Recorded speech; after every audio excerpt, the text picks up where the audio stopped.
Hi everyone, it's Emily. Welcome back to my channel.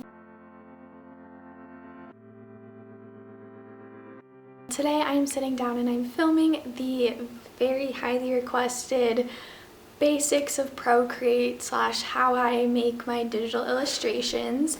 I just want to say out loud and first that I'm not an expert at Procreate, nor am I like 100% great at everything I do on Procreate. I just honestly watched YouTube videos on how to do it and kind of taught myself and just learned. So I'm just going to explain kind of how I got started and how you can get started if you want to make your own digital illustrations or learn Procreate in general. So without further ado, let's just roll into the video. So if you've never heard of Procreate or digital illustrations, then you'll want to look up digital illustrations on Pinterest or Google or something like that. And basically I got Procreate on my iPad. I'm sure you can get it on your phone, on pretty much anything, but I think it's easier to have on your iPad. I also have my pencil. Obviously, like I said, you don't have to have an iPad to get started using Procreate. However, because of the bigger screen, it's a lot easier. So I will screen record so you can see everything that I'm sort of talking about. But essentially, Procreate was $10 and I definitely think it's worth it, so it's definitely super fun. So how I start on my digital illustrations is if I just want to practice, so we're just going to go through the steps of how I practice. So typically if I just want to practice and do some basics graphics that aren't requests or commissions type of thing, because sometimes I do commissions, so sometimes for practice, I will just go onto Pinterest and search fashion. It obviously depends on what you want to create. But for me, I wanted to create fashion-related graphics. So I went into my fashion tab and let's see. I just pick a couple photos that I think I would like to create graphically. Obviously, you don't have to do what I'm doing, you can do your own photos, but essentially it's the same process. I just do this for practice reasons, so that way I have things to show of photos that aren't necessarily mine. I just think it's a little bit easier for me and I can just practice without having to stress about it being a commission or something.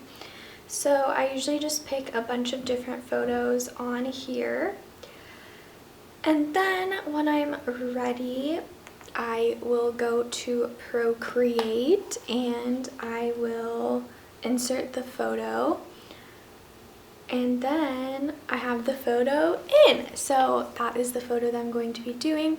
So then I go to add layer and then I start. This is honestly so fun. It's definitely addicting for me. I made so many when I first got my iPad, so stay tuned. Okay, so what I do next is I pick the color that I want to do and then I outline it. Oops, I definitely have the wrong thing.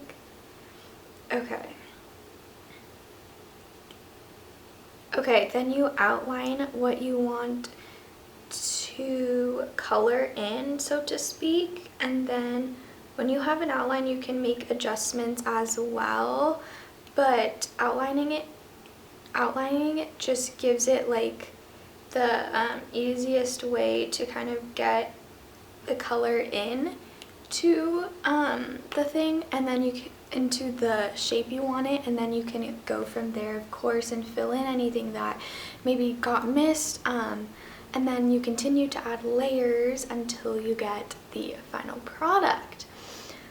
There's tons and tons of different things you can do on Procreate. This is just the basics of how I do my graphic illustrations. So it's not super complex. I feel like some people are like, wow, that's so cool you do that. It's not super difficult, I'd say. It's a lot more time consuming, and I am definitely not the best artist in any way, shape, or form, but I more so taught myself. and was able to create really awesome illustrations. I will insert some of my samples in the video too, and I will also share what my screen looks like while I'm doing all of these so you know what I'm talking about. But that is pretty much it for this video. If you guys want to see more Procreate tutorials, although I'm not an expert, but if you want to see more about how I create my graphics, things like that, please feel free to give this video a thumbs up. Comment down below what videos you want to see, because I like creating content that my viewers want to watch. Otherwise, then it's not as enjoyable if I'm not creating content that I don't like and that you guys don't want to see. So anyways, you can always follow me on Instagram. It's Emily_Escobar_, and I will have all my other information linked down below, and I will see you all very soon. Bye!